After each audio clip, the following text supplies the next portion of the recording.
Hi guys, it's Weeded. I wanted to give you an update on these acrylic skin pendants and my favorite way to finish them.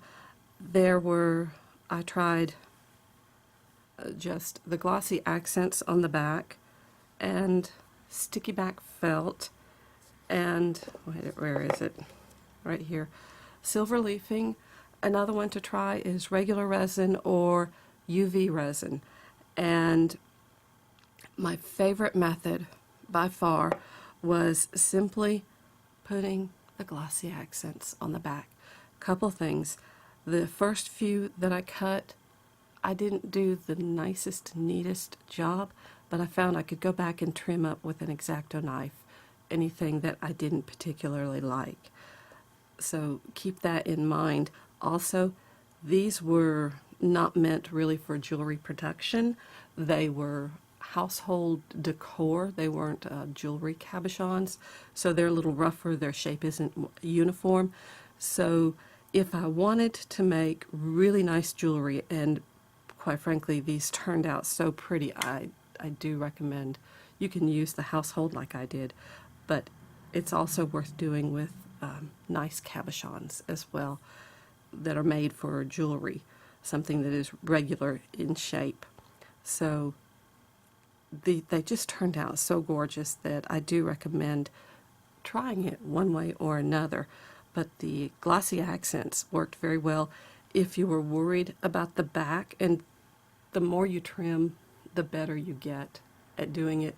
If you're worried about the back and you feel like you haven't gotten it, just trim it up with an X-Acto knife and then go over it with glossy accents. The one thing that I do think you need to be mindful of is right here where the acrylic skin meets the glass cab.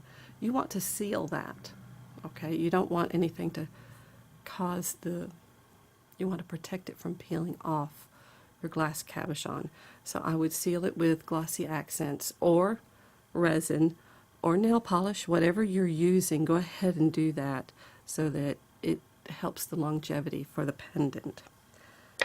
And that's it. I think my favorite are these three, the donuts. These were from a bottle neck that I cut into pieces and then slumped in my kiln.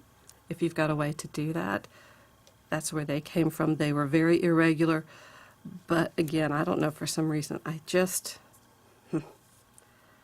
so pretty. They really are. They turned out great. So I will put these on cords and have a few more Christmas presents, but this is wonderful. The other thing is, on this one, there's a little hole right there. And that's what made me think about using the glossy accents to begin with. I wanted to keep that hole.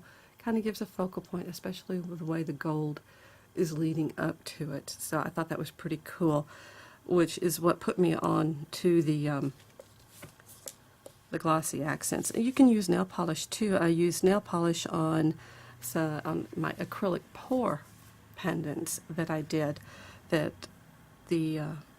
Again, these are just play pendants. If I had invested in jewelry level cabochons, then I would use probably UV resin would be my favorite choice. Anyway, that's an update on how I backed these and what my favorite is and why.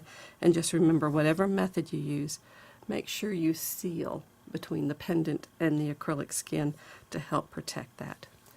If this video was something that you liked, please give me a thumbs up and subscribe for more, and bye guys.